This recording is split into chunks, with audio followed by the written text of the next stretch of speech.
I'm gonna open the prayer with a in a Ojibwe. House Gajim the Tovanan, Guijamament and Adama going home and yeah, kind of wake kind of go Mattagami Huma.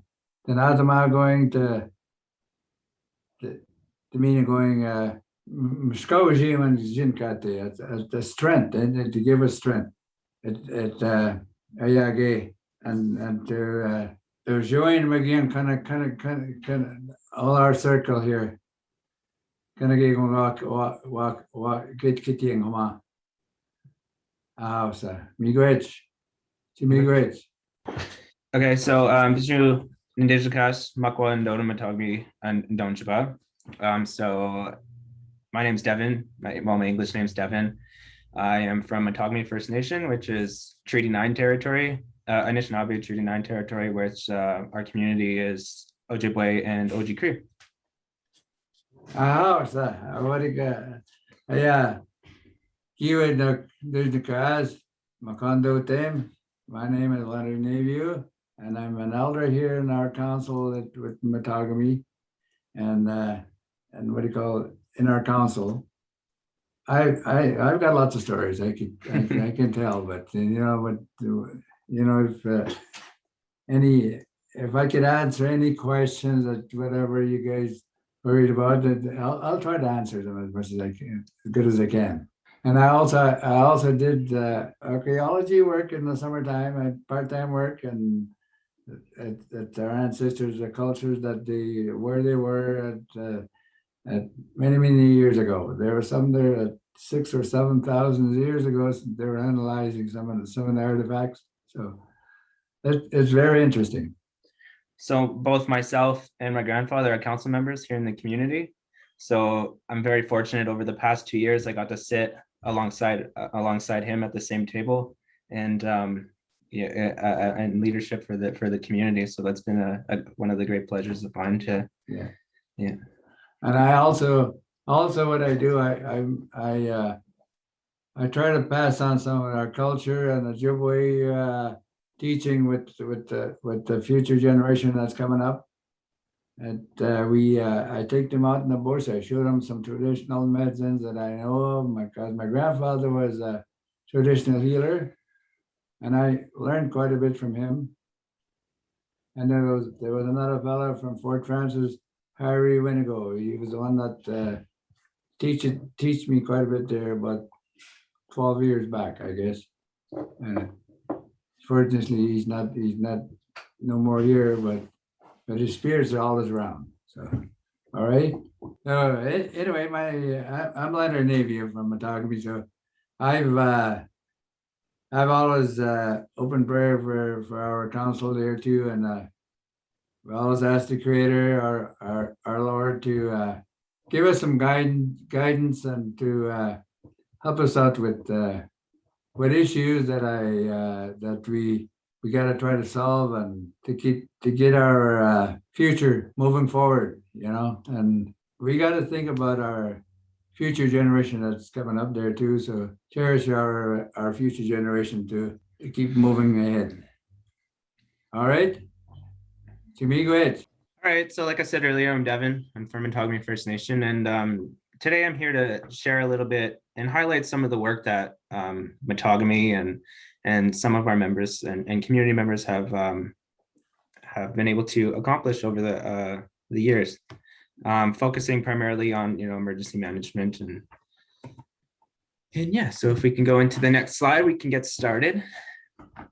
So we're going to start off in just in emergency management and kind of covering some of the areas that Mattagami has been putting tremendous efforts towards. One of those being our Master Emergency Response Plan, which we are very grateful to have here in the community. It's served its purpose over the years, and it's made things run very smoothly. And I just want to give some credit to Eileen Busno, who is our health director and EMSC. This is something that she's put a lot of her efforts into. And so I'm just here to highlight some of the work that she's done, and then some of our fellow community members have done as well. So our master emergency response plan covers, highlights 4 areas, those one being mitigation, the other preparedness, response, and recovery. And we're also very fortunate to have, what is it now, almost a 25-member volunteer fire department. Very grateful to be part of that. I've been part of it over the last, I think, 4 years, and I've worked my way up over the years, and I'm now a lieutenant in the fire department. So I'm very happy about that. And so we focus on fire, ice water rescue, search and rescue, and heavily on education and training. Some of the pictures on the right are of my pictures actually that I've taken. Those are, the top picture is us training for like oil and gas fires. And then the bottom one is a levee fire of a pressurized unit and how to like approach those situations and whatnot. They're very, like the pictures there are shown. That's actually a training facility that we've developed over the last few years. So we're very fortunate to have that. And the next area in the community is our crisis team, which focuses kind of on mental health support and emergency support, and any crises that are in the community. They're a volunteer team that is quick to act in the event of any crisis that's going on within the community. And yeah, we're very fortunate to have these services. So to get a little bit more in depth into our master emergency response plan, so like there's 4 pillars, one being response, recovery and reentry, training and education, and then the HIRA, the hazard identification and risk assessment.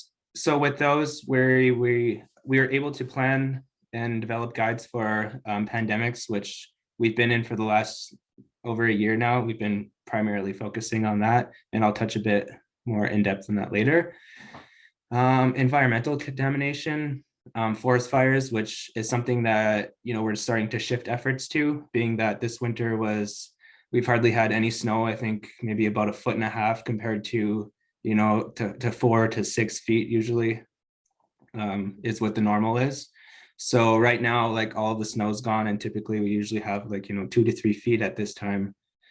So which brings risks because the forest is not dry, and we're in that in-between phase of there's no new growth yet, and so things are very dry. You want to know about that while you're talking? Sure. An honor.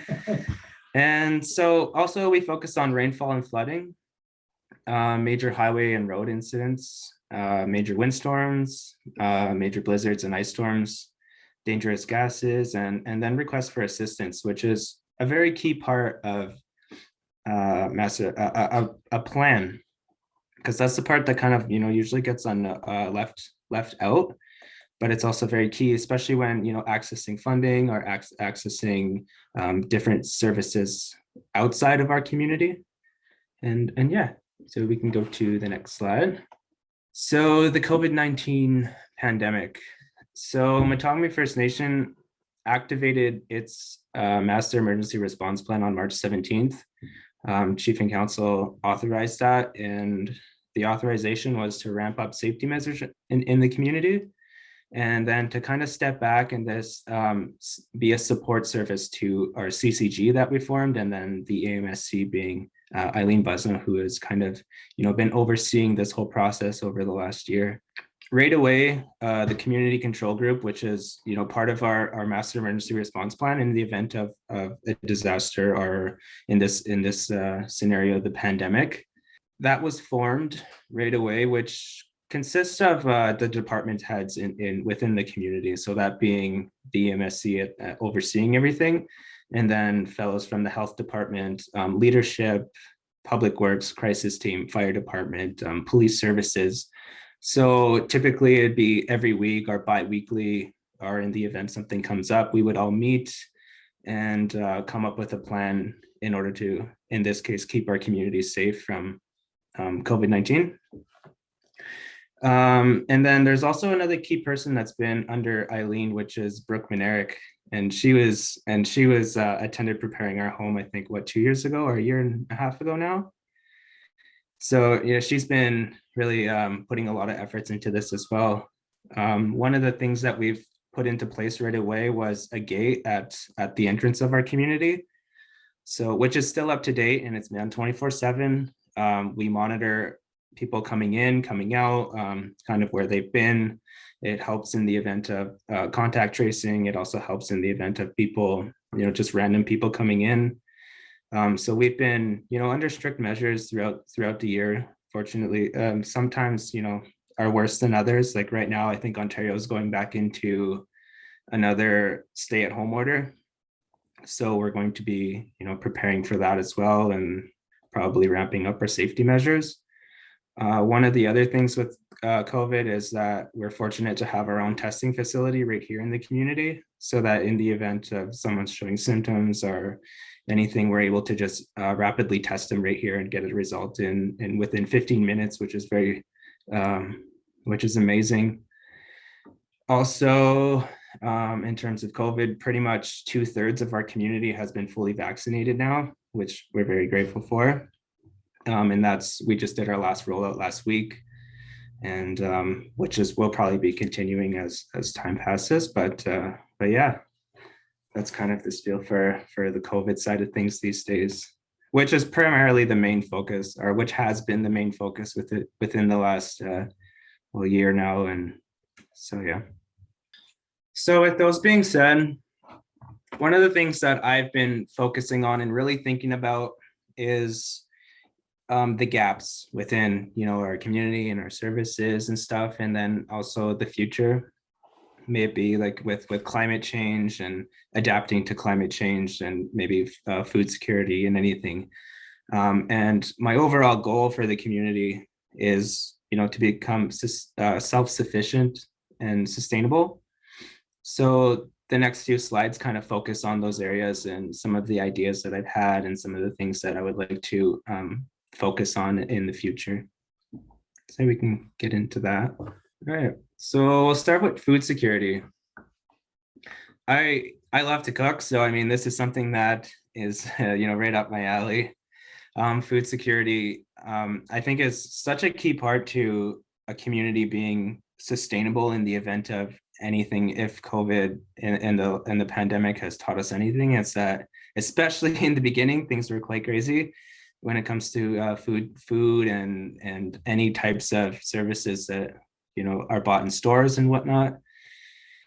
So it really got me thinking, and so I've been thinking about becoming self-sufficient, and maybe one day looking into agricultural incentives, so like growing our own fruits and vegetables and even medicines, and also implementing incentives within the community to try to encourage our members and stuff to educate as well at the same time, to grow their own gardens in their backyard, as well to support like a community garden, stuff along that. And then with food security, we also have to really think about our fish and wildlife. These are things that are threatened when it comes to deforestation, when it comes to mining. Over the years, we've noticed that things are kind of getting further and further for us to access. It's becoming more difficult. So there's also really those things to think about. And then Mattagami, fortunately, has been operating a fish hatchery for the last, I don't know, how long do you think? Oh, that quite a few years now anyway. And I don't know, but good 8 years. Maybe? Yeah, and it's been very successful. We've been able to, I think, we do millions of eggs every year, and we grow them into little fries, and then we release them back into the spawning beds. And it's proven that it's a lot more effective than just, it's a really effective method to assist the natural spawning period. So Mattagami is actually gearing up to start that process again this year. Yeah. Yeah. Usually they got 12 incubators, and then once that's filled with eggs for our fish hatchery, it's close to 3 million eggs. So you could see on the top right photo, there's some pictures of, I think that time was brook trout eggs. We do a micro hatchery in our school, and so they grow little brook trouts, and they get to release them into the springs not far from here every year. The bottom picture is an egg sac of a walleye, and we focus primarily on walleye because that's one of the species that really gets targeted in our lake in the summertime. So we just, thought it would be, we try to enhance those efforts to make sure it's sustainable for, well, it says right there, hatching for our future. So that's really, the driving force behind that. And yeah, so a big part of food security is food preservation. And like my grandpa has told me many stories about how they used to preserve food back in the day, being that like for fish, for example, that's a harvest season's one time a year. And if you want to share a bit about that. Yeah. During the summer, I remember when we used to go make our gardens out, that where the family used to go and spend the winter, like they lived out the land that time, everybody, and what do you call, we had a garden out where we were going to spend the winter, and then harvested before it get too cold around the end of August or September, and everything was put away down to a root cellar, they used to call, and that's where all our vegetables were put in. And then we used to preserve our fish. We smoked the fish. I remember that. And they even smoked meat like a moose or deer or whatever they had. That's how they preserved it. And it kept the family pretty healthy. Nobody at that time nobody got sick that time. There was everything was clean, That's one thing I noticed about bush survival, like you out in the bush there. That's how I was brought up with my grandfather and my parents too. So like with that being said, like you realize the importance of trying to, bring back these teachings and bring those teachings, reintroduce those teachings back into the community. And it's knowledge, it's through traditional knowledge that that our elders hold, and that's the way that we could revitalize that into our communities again, and to become sufficient and healthy. And so the driving force kind of behind all of this is climate change. I know there's a lot of people in here that this is a huge topic for them, and adaptation, and how do we deal with the changing climates and changing conditions. So one of the things that Mattagami doesn't have right now is a climate change adaptation strategy. So this is something that that we need to start thinking about and start working on. And I'm very fortunate to work alongside Lily and all the people that she's introduced me to, and all of the resources that have been made available within the last 2-3 years. It's really sparked kind of the conversations here that are going to be going, so we could start our own adaptation strategy. And now I'm very grateful to be part of this circle where I have support services and resources to kind of engage on these things and try to implement them into our own community here. And so like an adaptation strategy, what does that look like? Do we have to identify our risks, identify the impacts, and evaluate what the community's current conditions are like, and then how will climate change affect those conditions and affect our ways of life, and therefore how do we plan for those changes? So maybe just a couple ideas are to start with monitoring the temperature and the precipitation, the weather patterns. I know this year has been all over the place, so there's a lot of people that have noticed those things. So they're becoming more and more present as every year, and as more time passes. We even notice it with migrational patterns. I remember when I was a kid, like we would go out hunting and stuff like that, and there'd be geese all over the place and ducks and whatever. And now these years it's becoming, more and more challenging to access and live that life. So, how do we come up with ways to, adapt to these changes and keep our communities and those teachings alive? So those are conversations that we need to start having here in the community, and having education sessions, and just coming up with ways as collaboratively as a whole community, because this is going to impact everybody here. So yeah, for the future, this is something that personally I want to introduce and really put a lot of effort into. And I'm looking forward to see where it goes. Devin, thank you so much for sharing that. Even within your lifetime, you've seen, the way the birds have been impacted and disappearing. I was just wondering if here, your grandfather, if you could share the kind of changes that you've seen in Mattagami over your lifetime in terms of what's around the environment and the wildlife and so on. We still we still got some moose yet, and we got a few. We got partridge and rabbits, and what do you call and we also do a little bit of trapping. We catch some beavers. We do some. We get some muskrats too. Muskrats are very, very good food to eat. They're good to eat. There's all kinds of things like in the spring, this time of the year, the geese are just starting to come fly by, migrating to the north. We're fortunate sometimes to get a few to for the families, and then when they're going back in fall, we get all kinds of ducks and geese again. And then it's pretty good. And then in the summertime, the only concern I have with our wild berries, where it's been clogged, and what do you call they spread the area out, and they ruin all the blueberries, raspberries, whatever berries that we usually get, that's gone for about maybe good 5 years, maybe more. And then also that spray, I am concerned about. It gets into our waters and lakes, probably it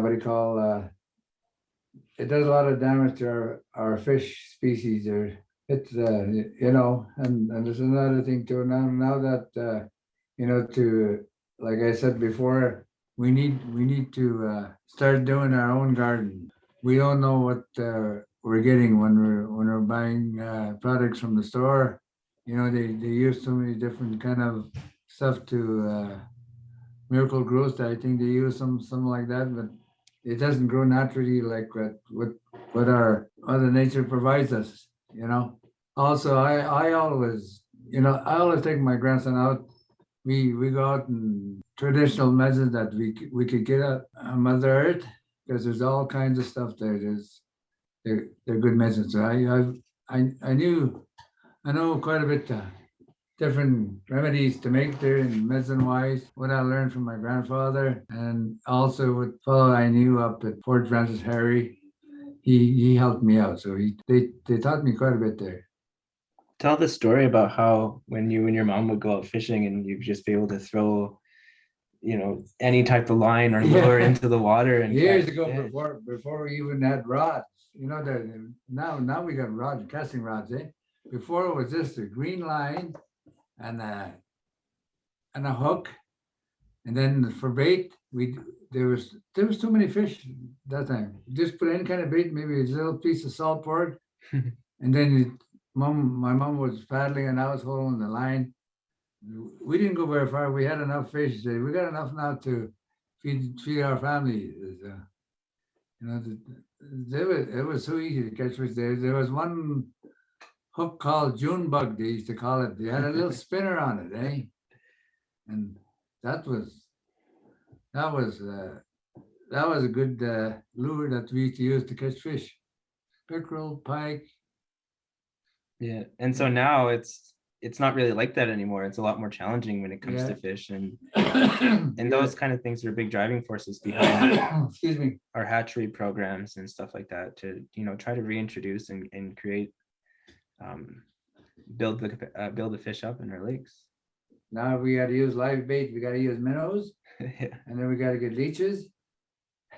And it becomes a lot more. Yeah, there's more challenges and ways to fish now with all that. You got to get some dew worms, and before it was just sometimes just a piece of little salt pork, and that was good. We used to catch fish like there was all kinds of fish before the Shagganash got here. So anyway, that there was all kinds of fish and game and everything.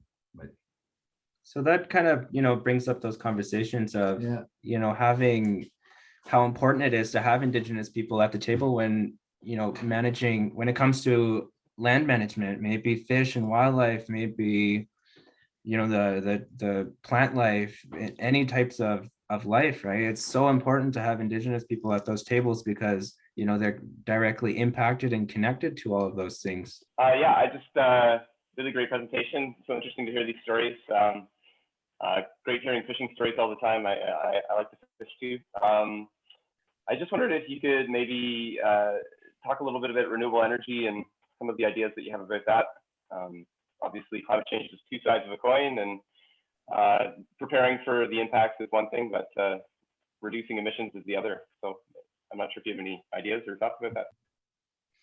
Yeah, so I mean, that's something that those are the kind of conversations that we need to start talking about because of the impacts and whatnot on the environment of non-renewable resources.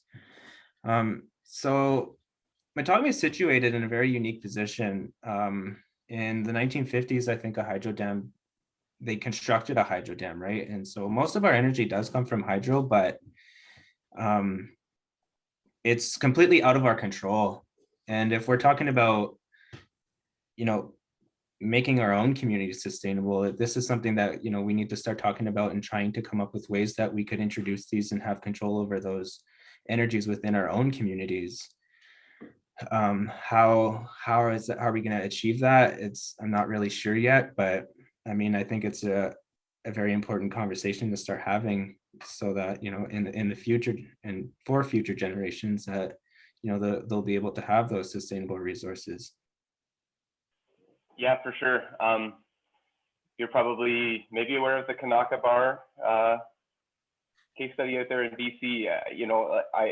I was introduced to that work through Lily at the Adaptation Canada conference last year, and I think it's just like one of the most incredible models for communities where you can have 100% action on climate change, where you're funding your adaptation programs through your renewable energy programs. And however I could help you on that path, I'd be certainly happy to do that. Absolutely. I was actually very fortunate to hear him speak about all of their efforts that they've implemented in their community. And I've surfed their website so many different times to come up with, new ideas, and their resilience is, very, very motivating. One quick question, Devin. Are you familiar with FEN Adapt by any chance? I'm not actually. So the work that you wanted to do in climate change through ISK, there's a group called FEN Adapt, and they work specifically with climate change issues and projects. There's also funding available through EMAP and other sources, but one of the items that you were talking about specifically is right up their alley. So you might be able to source some funding there and do more. I made note of that, and I'll definitely look into it. Okay. So we kind of did talk about land and water protection and the importance of it. I completely forgot there was a slide of it, but so these are things that we're trying to implement in the community and starting to include these things into our adaptation strategies and directly into our master emergency response plan. And a lot of those efforts are, reclaiming roles and responsibilities to stewards of the land. These are things that, can be done through youth groups or just anybody, right? And it's just so important to reconnect that traditional knowledge and reintroduce it into the community, because our community was heavily impacted by all the residential school systems and colonial hardships. So, we're at the very beginning stages of kind of trying to reintroduce these things into maybe school curriculum or just after school activities, or even just for myself, I've just got introduced, in the last maybe 3-4 years, heavily of to have an understanding of who I actually am as an Indigenous person in living in Canada. I grew up on the land and whatnot, but I never really knew, what it meant to be an Indigenous person here in Canada. So, over the last 3 years, it's been a very challenging time, I guess you could say, but, I've reclaimed a lot of those, those teachings and those responsibilities, and it's kind of shaped me into the person that I am today. So I realized the importance of, you know, helping others, you know, reclaim those roles and reclaim those identities. So those are things that, you know, I'm very passionate about and what I want to focus on. As you can see in the top right picture, that's we did prior to the pandemic, we were able to actually take out a group of youth out on the land.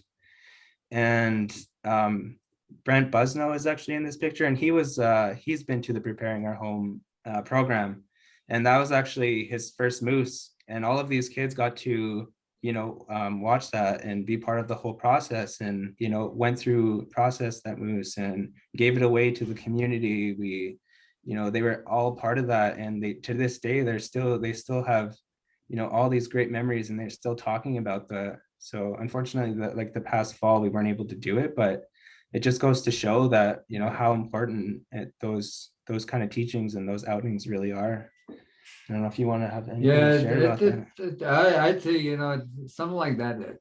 It's part of our survival thing that we were all taught of a long time ago. We know how to. We'd be able to survive in the bush now. Like survival thing. We could live off the land and all that. And all we have to do is just get a few little items. That's whatever is needed. And I've had my son, my grandson come with me. We show him how to trap, and he skins some beaver, he skins some different animals like marten and muskrats, eh? Yeah. I showed him how to trap, how to set traps.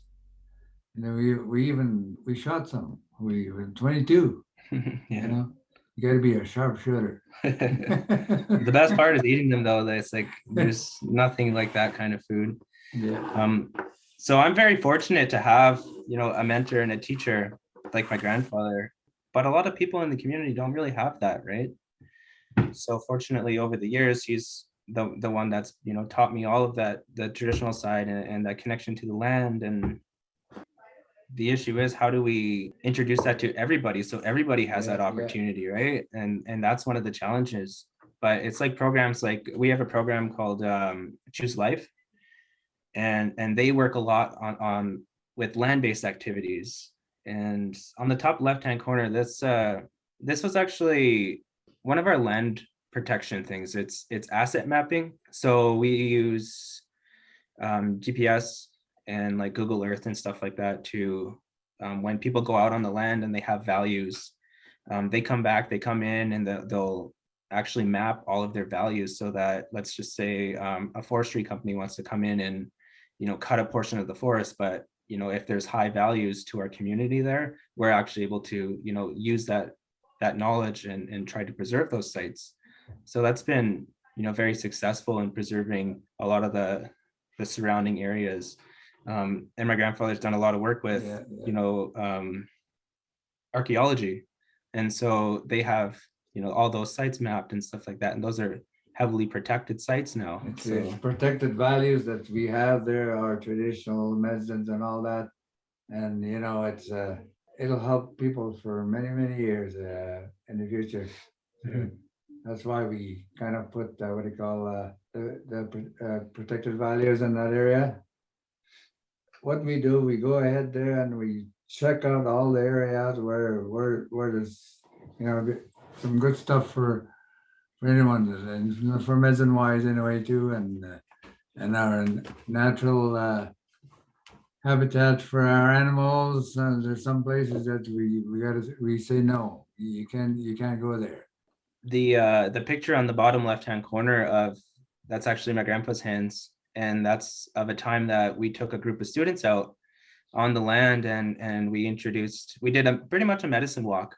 And so he would take out a group of youth. I think it was our high school class, and we did a little medicine walk. We made a little campfire. We had a cookout. You know, it's so, like, you could see it in their faces, how, like, the difference, like, of connecting to the land. You could see it in, like, they're open up, their eyes light up, they're so interested, and, like, you know, it's something that's just amazing. I don't know if you want to share a bit about those. The thing I got in my hand there, the thing that bark from a mountain ash. Mhm. And it's, if you people know what a mountain ash looks like, you know, it's, you could use that also as an aspirin. If you got a bad headache, if you got no aspirin, you're in the bush, and get some of that bark off the mountain ash tree, and just take the bark and just rustle it in your hand like that, and then inhale it real couple of times. Your headache will go away. And it's also good for what you call when I make medicines for people that all congested with colds and coughs. I put that in there, 2 little strips, and cedar drink. About 2 liters of it I use, and a good palm full of cedar and 2 strips of those. Mhm. So like through these medicine walks, now, what was it, 10 to 15 other youth now carry these teachings with them that they could pass on. So it's just so important to, incorporate that. And that's part of one of the things like we have in the community is a KIHS online learning school or whatever, where they have an actual physical teacher there, but most of it's kind of the work's kind of done online. And they're doing a great job of incorporating traditional knowledge into their curriculums. And this is one of generated from those efforts. So, I mean, these are something that, we want to do like more of, but I mean, we're kind of, Yeah. the pandemic kind of, slowed things down a lot, but, hopefully this summer and stuff like that, we could really carry those on again. 2 winters ago, I tend to translate some Ojibwe language to the students at school. They seem to pick up pretty fast. They're what they call, especially the young ones, the young kids. They caught on pretty fast, and they were starting to they speak Ojibwe a little bit now and then. They're interested in it anyway. Because it's slowly fading away. Our culture is fading away, and we got to keep pushing ahead to get that going. Our language and culture, they go hand in hand, right? There is no culture without our language. So, it's so important to try and revitalize that and keep the language alive. Thankfully, we have elders like my grandpa here who does speak fluently in the language. But most of us don't, right? So that's something that we need to really focus on and try to revitalize in the community.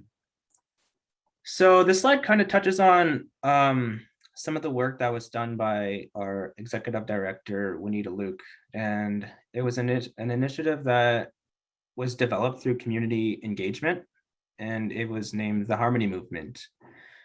So the Harmony Movement, well, the vision of the Harmony Movement is a fair, healthy, competent, and prosperous community for today and tomorrow's generations.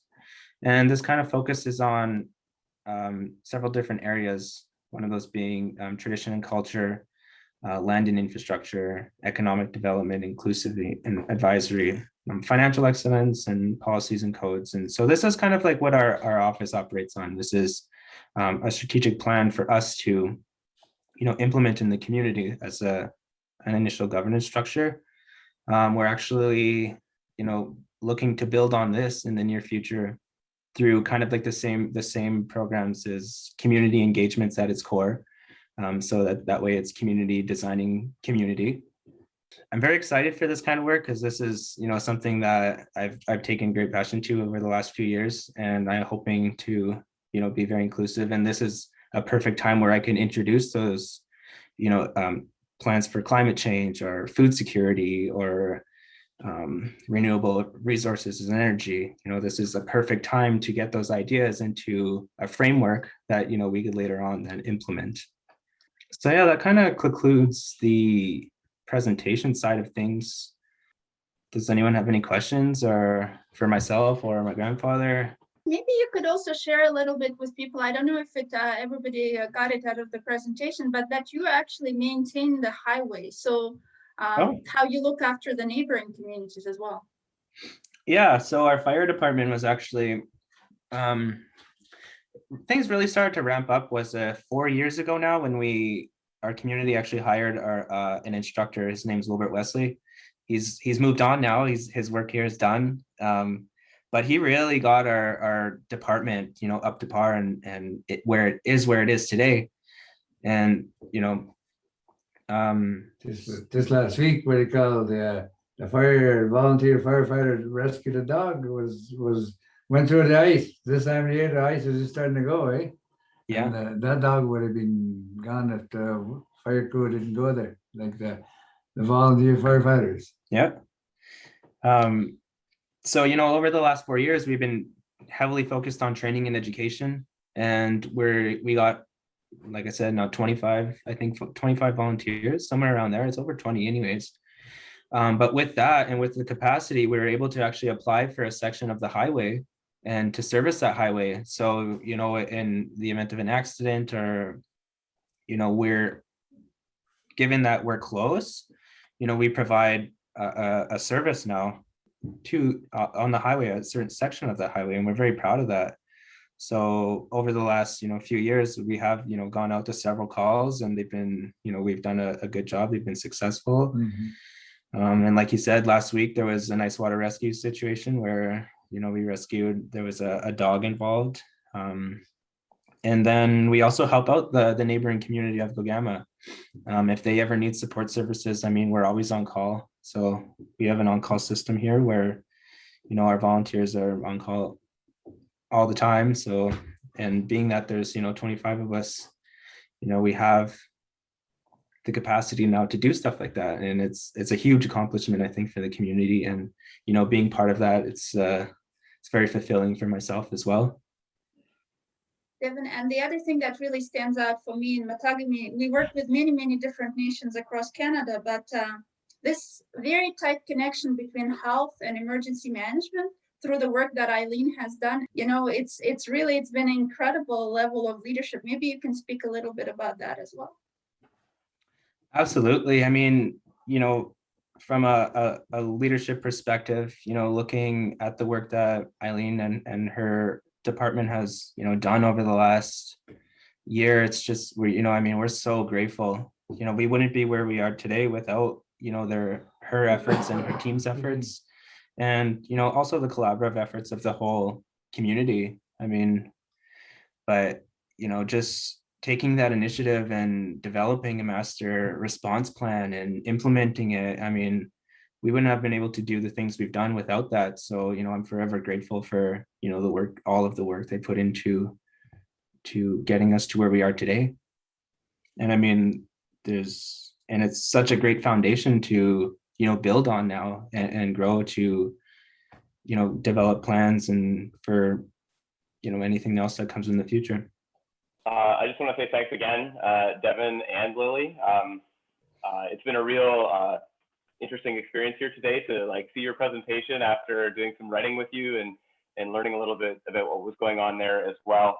And just for everybody else on the call, I just wanted to recognize Lily and Devin as co-writers on a knowledge synthesis grant that's actually being presented right now nationally on these issues. So I think this is all like positive momentum, hopefully in the right direction to see more opportunities for this type of work to happen in our country. And yeah, I'm just really grateful for the opportunity to have connected with you on these really important issues.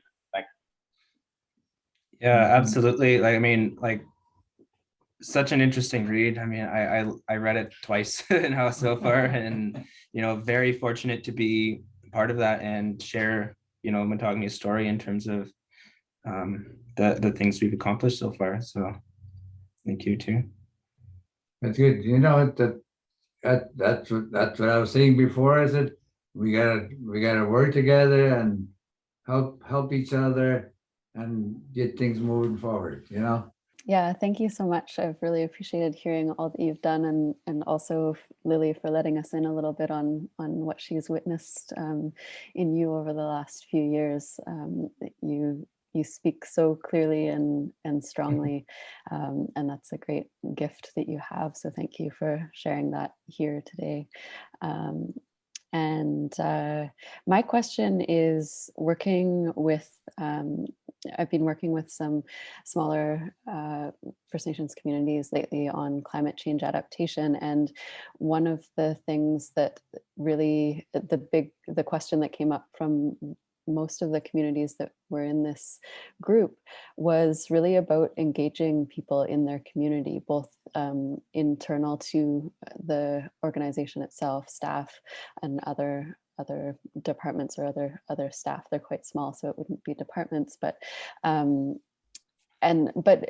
particularly community, and getting the momentum and the that energy behind doing this work. So there's often, you know, like one person who's really motivated and wants to do it, but they're really stuck in trying to motivate enough momentum to get things going. So I was curious from your experience if you have any thoughts or insights into what you've seen work in your community or elsewhere. One of the things for engagement that's been really successful for us is food. So we would have community feasts, and then during those times, like, you know, we would have surveys developed. So once, you know, when everyone's eating and whatnot, we would hand out surveys and we would get their feedback through that. Or another creative thing is bingo is really a fun game that everyone loves here in the community. So what we would do is we would host engagement sessions. And it would be just a bingo, and it'd be free. But in order to play, we'd have a prize board or whatever. But in order to play, you would have to submit your survey that we have. So those are one of the ways that we came up with to effectively engage our community. And yeah. But with COVID though, it's been kind of challenging. We've been trying to come up with creative ways of engaging the community online. I mean, it's obviously a lot more difficult, but you know, just putting surveys out, and we have a Facebook community engagement page where, you know, we're able to access our whole community at once via social media. But yeah. And we also used to have what they call the powwows, but after the pandemic came on there, what they call the COVID thing there, and everything seemed to be put back a little bit because of our COVID concerns, and we also, I help Mattagami to do what they call a beaver fest, we call it, and that was, there was lots of things that we show our youth how to skin beavers and to cook beavers outside on an open fire, and then everybody used to go inside. We had good crowds, but we had to cancel that the last couple of years now, last spring and this spring.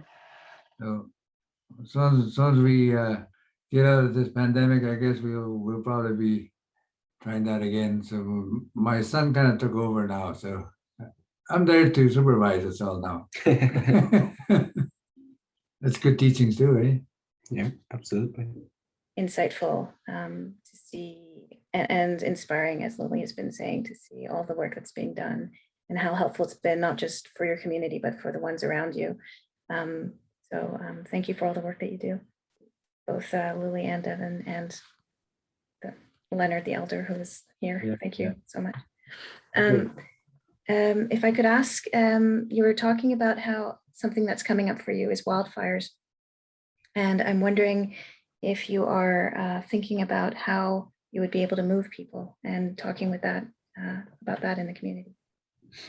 Yeah, so under the Master Emergency Response Plan, those are actually things that have been planned for in previous years and stuff. So in the event of, you know, an emergency and an evacuation, we have, you know, the contacts laid out already to have buses shipped in at you know, a moment's notice if need be.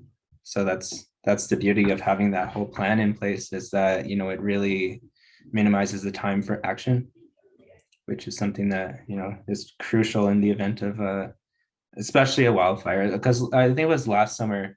Was it last summer that we had to evacuate? 2 summers ago, eh? 2 summers ago. 2 or 3 summers ago. Something. Yeah, so there was a fire like coming close to our community, and we've noticed that too. So we were preparing for that, and we were able to ship out, you know, our vulnerable and those that didn't have vehicles and stuff like that. So we have a bus service that would come in and take them to the nearest neighboring community or safe neighboring community.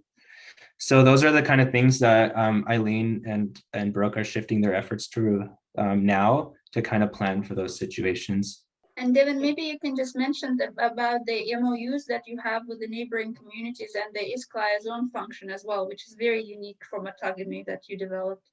Yeah, exactly. And that's part of the understanding. It's we have an MOU with, I think it's Tisdale bus lines, and then also some of like the hotels, and then ISK as well. So, those are key components of our master emergency response plan. Devin, do you, the buses, do you go to a neighboring community that is also a First Nation, or do you go to, is it a city that you're heading to? If you do, It's a city. It's typically Timmins, which is an hour drive from us. Yeah. I thought it'd be really cool if it was actually another community. Eileen had a fantastic idea of, registering and becoming a host community for First Nations. I think it was Pekanjikam First Nation that was evacuated to Timmins, and they're stuck in hotel rooms and they don't really have that sense of community for quite some time. So we actually arranged a whole day for them. Whoever wanted to come out, we bused them here to the community. We put on like a big beach day. We had fishing available, boat rides, tubes, sea-doos for the kids, rides, and like it just turned out to be, a fantastic day. And you could really see that it made a difference in their day and their mental health and stuff.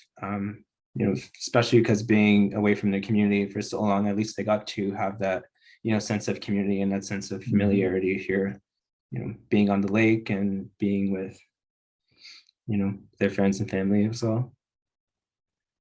So that's something we look forward to, if we could possibly do that again in the future, and developing it to become even bigger and better.